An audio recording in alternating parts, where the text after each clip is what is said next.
Hi, I'm Charles Conn. I'm the former CEO of the Rhodes Scholarship Program, and I'm here to talk about our new book, which is called Bulletproof Problem Solving, the one skill that changes everything. And what I'm going to argue today is that this is a critical skill for the 21st century, maybe the critical skill for the 21st century. The book was written with my co-author, Rob McLean. Rob and I were colleagues at McKinsey together, and this technique that we're going to talk about is a technique that we first used in business, but later we used in our personal lives, in our environmental work, and eventually also in the policy sphere. And so we think it's a technique that scales very well at different kinds of problem solving, and also can be done quite quickly if you need quick answers, or over a longer period of time if you need more analytic results. I'm going to start with a definition. So problem solving is decision making where there's complexity and uncertainty that rules out obvious answers, and where there are consequences that make the work to get good answers worth it. I hope that makes sense to you. Our view is this kind of problem solving is now more important than ever, and the World Economic Forum seems to agree with us. These are the top skills in 2020 according to them: complex problem solving, critical thinking, and creativity. Why is that? So why is it so important to be a good problem solver for the jobs of the 21st century? And our view is it's because things are changing much more quickly than they used to. The advent of artificial intelligence, automation, and associated technologies in biology and business mean that business models are always under attack now, and things are evolving much more quickly than they did previously. But strangely, this isn't taught in universities or schools.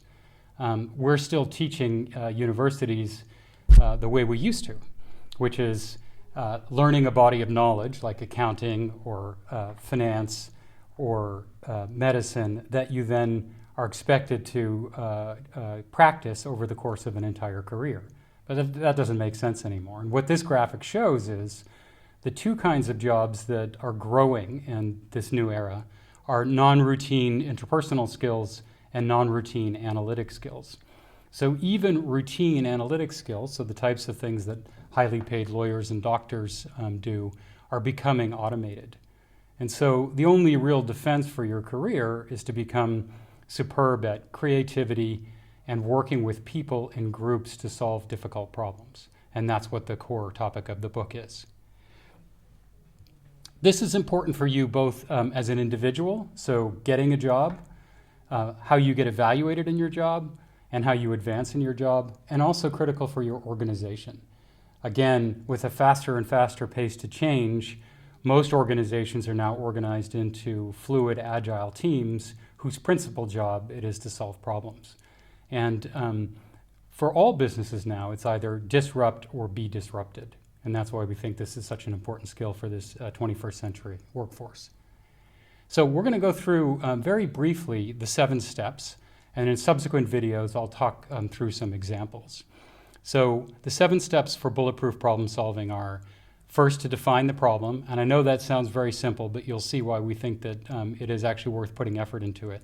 Then to disaggregate the problem, or take apart the problem. Then to prioritize the problem, so you're only working on the parts of the problem that have a big impact and that you know you can move the lever on. How to work plan, how to do the analytic techniques that come to answers, and then how to synthesize your work and tell a great story. Many people who are good problem solvers naturally don't put enough effort into how they tell stories.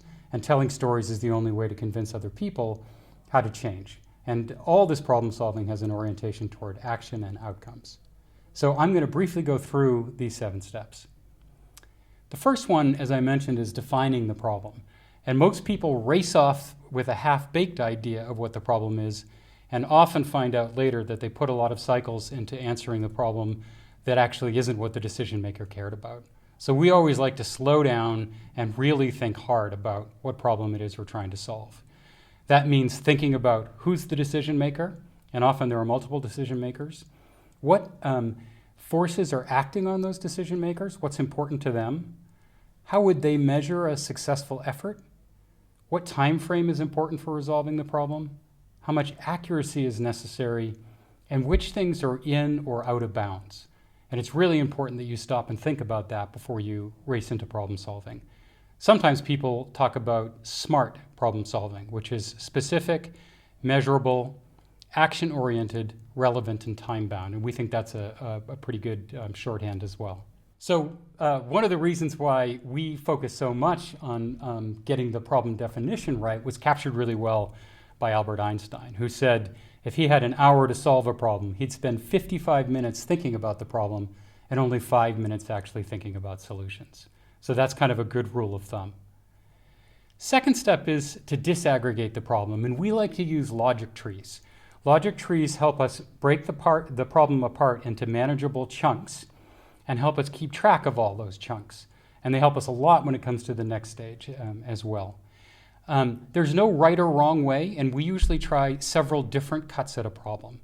Later, I'll talk about cleaving frames, which are frameworks that we use for taking problems apart that make use of theories from business and science. The next stage is prioritization. So once you've got a good characterization of your problem using a logic tree, we like to think of it as pruning off the branches that aren't important.